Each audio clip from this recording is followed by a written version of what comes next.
April 6, 2025 പ്രധാനമന്ത്രി ശ്രീ നരേന്ദ്രമോദി ഉദ്ഘാടനം ചെയ്ത രാജ്യത്തെ ആദ്യ വെർട്ടിക്കൽ ലിഫ്റ്റ് റെയിൽവേ കടൽപ്പാലമായ പാമ്പൻ പാലത്തിലൂടെയാണ് നമ്മൾ യാത്ര ചെയ്യാൻ പോകുന്നത്. പാമ്പൻ പാലം ഇന്ത്യയിലെ പ്രധാന ഭൂപ്രദേശമായ മണ്ഡപം പട്ടണത്തെ പാമ്പൻ ദ്വീപിലെ രാമേശ്വരവുമായി ബന്ധിപ്പിക്കുന്നു. 2019 നവംബറിലാണ് പ്രധാനമന്ത്രി ശ്രീ നരേന്ദ്രമോദി പുതിയ പാലത്തിനായുള്ള തറക്കല്ലിട്ടത്. 2.5 കിലോമീറ്റർ നീളമുള്ള പാലത്തിന് 535 കോടി രൂപയാണ് ചെലവ് വരുന്നത്. റെയിൽവേയുടെ എഞ്ചിനീയറിംഗ് വിഭാഗമായ റെയിൽ വികാസ് നിഗം ലിമിറ്റഡാണ് പുതിയ പാലം നിർമ്മിച്ചിട്ടുള്ളത്. രാമേശ്വരം താമ്പരം എക്സ്പ്രസ് ആണ് ഈ പുതിയ റെയിൽവേ പാലത്തിലൂടെ ഓടിയ ആദ്യ ട്രെയിൻ. പൂർണ്ണമായും ഇലക്ട്രിഫൈഡ് അല്ലാത്തതിനാൽ ഇലക്ട്രിക് എഞ്ചിനുകൾ ഇതുവരെ ഉപയോഗിച്ച് തുടങ്ങിയിട്ടില്ല.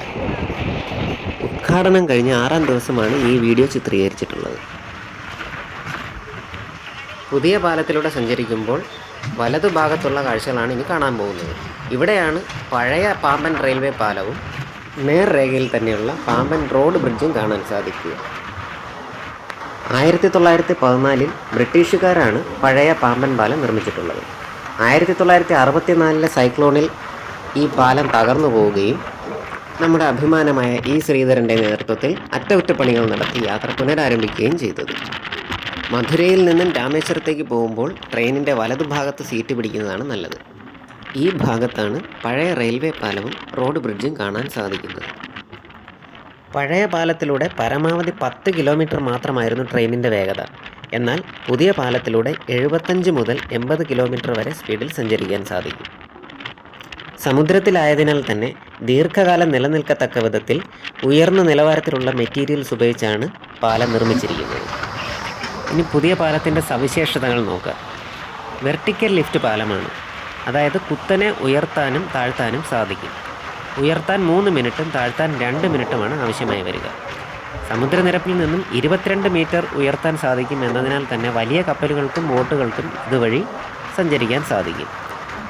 നേരെ എതിർവശത്തായി കാണുന്ന പഴയ പാലത്തിലെ ഉയർത്താൻ സാധിക്കുന്ന ഭാഗത്തെ 1.5 മീറ്റർ മാത്രമാണ് ഉയർത്താൻ സാധിച്ചിരുന്നത്. ആയതിനാൽ തന്നെ വലിയ കപ്പലുകൾക്കോ ബോട്ടുകൾക്കോ ഒന്നും അതുവഴി സഞ്ചരിക്കാൻ സാധിച്ചിരുന്നില്ല. പുതിയ പാലത്തിലെ വെർട്ടിക്കലി ലിഫ്റ്റ് ആകുന്ന ഭാഗത്തേക്ക് വണ്ടി കയറുകയാണ്. ഇതാണ് വെർട്ടിക്കലി ലിഫ്റ്റ് ആകുന്ന ഭാഗം. അപകടാവസ്ഥയെ തുടർന്ന് 2022 ഡിസംബർ 23 മുതലാണ് പഴയ പാലത്തിലൂടെയുള്ള സർവീസ് നിർത്തിവെച്ചത്. പുതിയ പാലം വന്നതിലൂടെ യാത്രയുടെ സാധ്യതകൾ വർദ്ധിക്കുകയാണ്.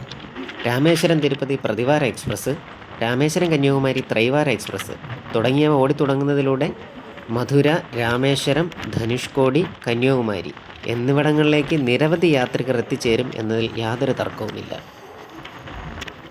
മേലെ കാണുന്ന റോഡ് ബ്രിഡ്ജിൽ നിന്നുകൊണ്ടുള്ള പഴയ പാലത്തിൻ്റെയും പുതിയ പാലത്തിൻ്റെയും വീഡിയോ ഞാൻ അടുത്ത വീഡിയോയിൽ ഉൾക്കൊള്ളിക്കുന്നുണ്ട്. നിങ്ങളുടെ അഭിപ്രായങ്ങൾ കമൻസിൽ രേഖപ്പെടുത്തുക. പുതിയ വീഡിയോയുമായി കാണുന്നത് വരെ നന്ദി, നമസ്കാരം.